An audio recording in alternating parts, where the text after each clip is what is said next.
nesse momento, então, passo a palavra ao professor Renato Giannini Ribeiro para proferir a sua conferência. Muito obrigado.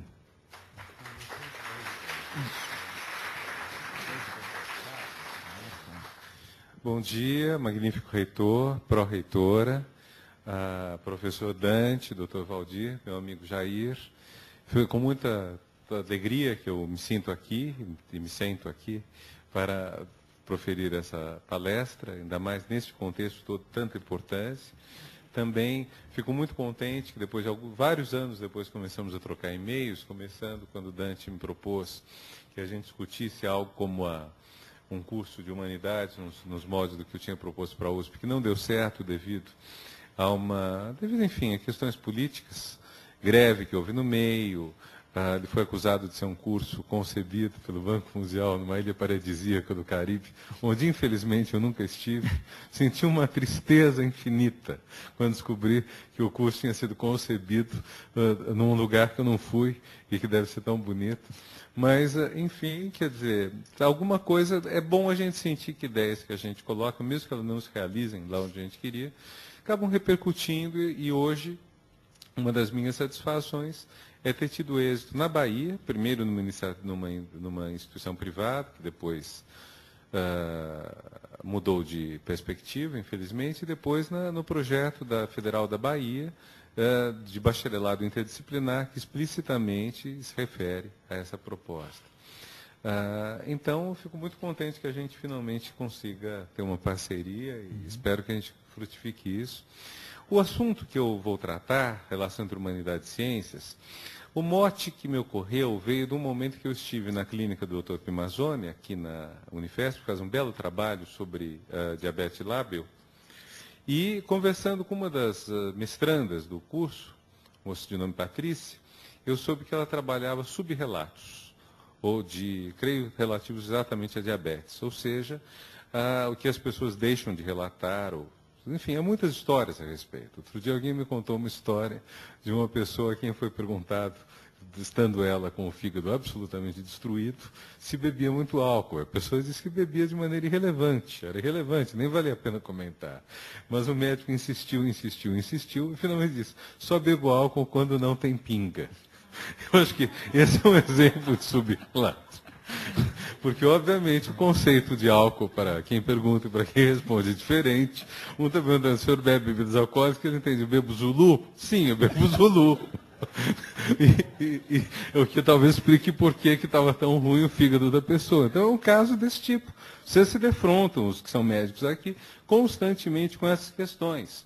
E o que me ocorreu foi que talvez um ponto interessante a desenvolver, tentando distinguir a perspectiva das ciências e das humanidades, ou mais especificamente a perspectiva da área de saúde, no sentido mais abrangente do termo, e a perspectiva e o que as humanidades podem trazer, o que é diferente nelas, seja o que significa subrelatar.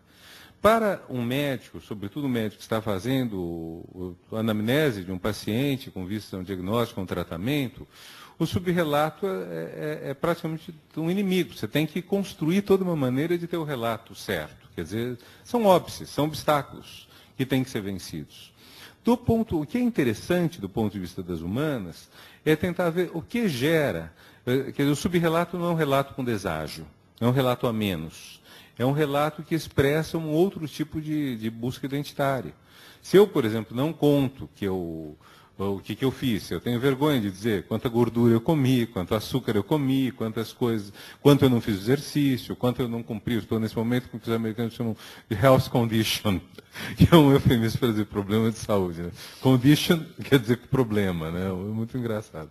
Então, é claro que se eu for falar com o meu médico, eu vou omitir a ele o número de horas que eu passei na frente do computador, que eu não posso, porque é um problema de coluna, etc. Então, tudo isso daí é um jogo complicado. Agora, esse jogo complicado tem a ver justamente com construções identitárias. Quais são essas construções identitárias que estão sendo colocadas? De modo geral, o paciente, procura adequar-se a satisfazer a expectativa do médico e dizer que ele cumpriu tudo o que tinha que ser feito, que ele não violou o que foi proibido. E creio que todos sabem que o normal, ou o frequente, pelo menos, é isso tudo ter sido violado. Agora, o interessante é se a gente, em vez de pensar simplesmente pelo binômio cumprimento da norma versus infração à norma, a gente pensa a que visa a infração à norma. Que tipo de construção ou de complexa construção identitária eu faço quando eu asseguro ao médico que eu estou cumprindo tudo que me foi prescrito e, ao mesmo tempo, eu procuro na minha vida, eu acabo fazendo na minha vida uma série de infrações porque essas infrações, de alguma forma, me dão um prazer, uma satisfação pessoal ou talvez até obedeçam a alguma compulsão. É complexo, mas se nós não levarmos em conta essa construção de duas identidades, a identidade conforme e a identidade disforme, digamos, a identidade by the book, a identidade que atende às prescrições, versus uma identidade mais, eu não gosto do termo verdadeira, mas mais próxima do que a pessoa quer, nós entramos em contato com dimensões que, inclusive, são muito positivas para a área médica. Inclusive, na conversa anterior com o Dante, estava comentando, quer dizer, evidentemente, eu aplaudo muito a iniciativa da Unifesp ter criado uma área de humanas, acho muito bom. Mas se tem sentido eu estar falando aqui, é justamente para pensar como se dá a colaboração das humanas com a saúde lá onde realmente é o foco da universidade.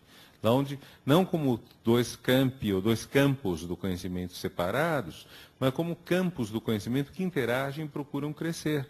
Então, é mais ou menos consenso hoje, pelo menos o princípio, de que se nós ficamos sabendo efetivamente o que gera as resistências, vamos dizer, à prescrição, as resistências ao modelo de saúde mais adequado, em tese, às pessoas, se nós aprofundamos essas resistências, nós passamos a ter uma visão mais rica, mais completa, mais complexa dos fenômenos humanos.